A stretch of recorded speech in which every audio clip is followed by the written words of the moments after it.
Hi, I'm Scott Olson here at FounderBuzz, and I'm talking today with Tara Hunt from Buyosphere. Thanks for joining us today, Tara. Thank you for having me, Scott. Well, I always like to start off with who you are and what you do, so why don't you tell us a little bit about yourself?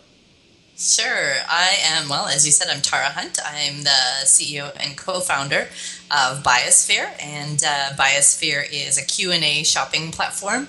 Basically, people helping people shop instead of searching for hours online for that something that you're looking for.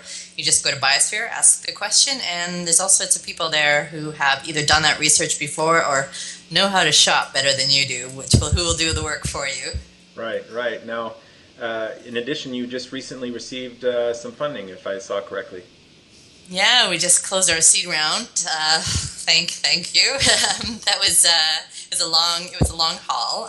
Actually, it was quite quick once we pivoted from our previous model to the current model. It took about 3 months to raise money once we had the idea that everybody was like, that's the idea. But it seemed like a long haul because we've been together as a team now for about 2 years. And with that pivot, how did things change from where they are today to where they were before? What was the big aha moment that changed from where you were? Well, we started off, and we're still trying to solve the same problem that we were trying to solve in the beginning. The problem is that the amount of choice online is daunting when it comes to somebody who just wants to, the metaphor I like to give is go to the mall, get what you're looking for, and get the heck out as quickly as possible. So previously we had approached this in a way that we thought that data could really help. So if people created their taste profiles, for instance, you can make that data portable and start to sort of filter out ideas on the web. But once we launched, we realized how daunting that process is. There's no real data standards out there when it comes to products online and stores online. And, well, it's a bit of a tedious chore to start to put together your taste profile as an individual. So It would be fun for people for about 5 seconds, well, maybe longer than that, maybe an hour or two to start to, oh yeah, I have this and I like this and stuff. But to get the amount of data that you need to really start becoming meaningful, that would take days and months and a lot of hours of user input. And so we realized really quickly that this was not the fastest way from point A to point B, from like I'm lost shopping to hey, I can find what I'm looking for. Right. And we really needed to go back to the drawing board and think how do we approach this in a smarter way? And it was this crazy light bulb moment where we were talking about this and what could we do with the data to make it more interesting to add things, and what could we do to make it more engaging. And somebody mentioned to us that we had a lot of Quora-like features. I'm not sure if you're familiar with Quora, but it's a Q&A platform. And the light bulb went off, and we thought, oh, that would be way simpler. Why don't we just ask people instead of trying to use algorithms and big data?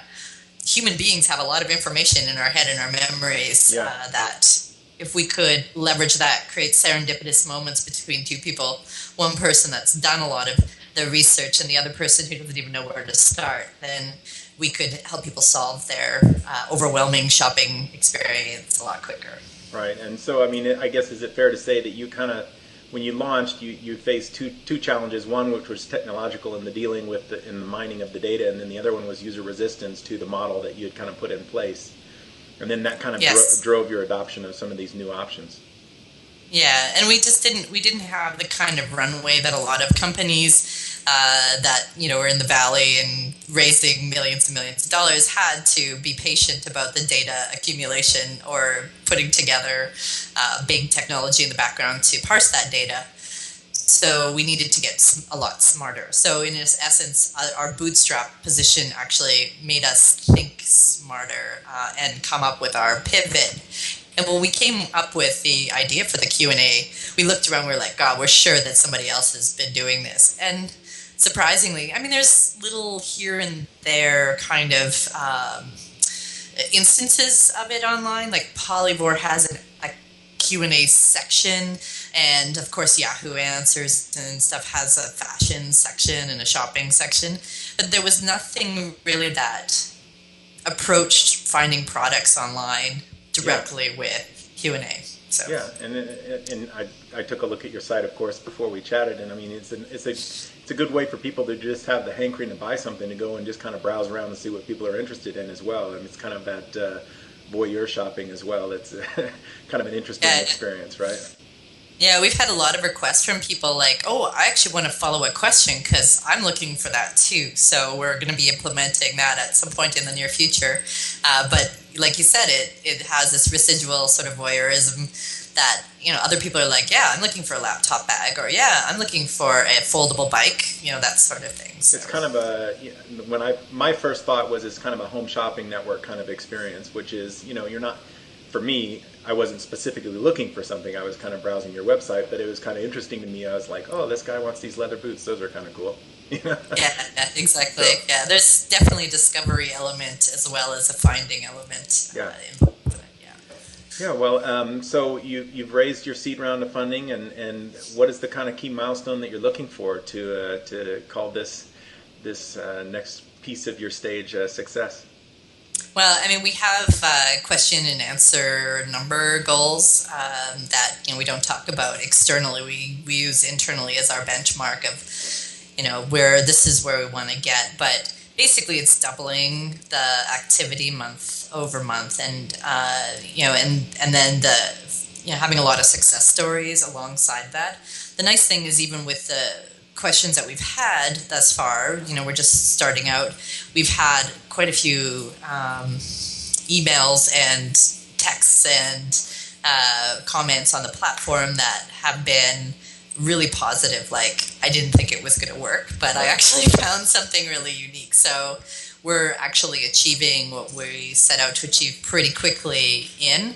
But yeah, I mean, the traction is this ethereal unicorn of a term that everybody uses.